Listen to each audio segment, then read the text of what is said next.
பில்லூர் அணையிலிருந்து வெளியேறும் பவானி ஆற்று நீரை ஆதாரமாக கொண்டு கோவை மாநகராட்சியில் குடிநீர் திட்டங்கள் செயல்படுத்தப்பட்டு வருகின்றன. இந்நிலையில் மேட்டுப்பாளையம் மற்றும் சுற்றுவட்டார பகுதிகளில் இயங்கி வரும் தொழிற்சாலைகள் கழிவு நீரை சுத்திகரிப்பு செய்யாமல் அப்படியே ஆற்றில் கலக்கச் செய்வதாக புகார் எழுந்துள்ளது. இரவு நேரத்தில் திருட்டுத்தனமாக ஆலைகளின் கழிவு நீரை நேரடியாக கலப்பதால் பவானி ஆறு பொங்கும் நுரையுடன் மாசுபட்டு ஓடுகிறது.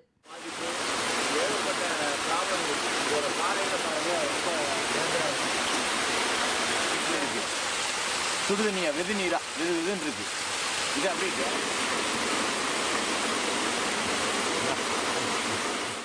பவானி ஆற்றின் குறுக்கே மின் உற்பத்திக்காக கட்டப்பட்ட கதவணைகளில் ரசாயன கழிவுகள் தேங்கி நிற்பதால் ஆற்றில் உள்ள மீன்களும் செத்து மடிகின்றன.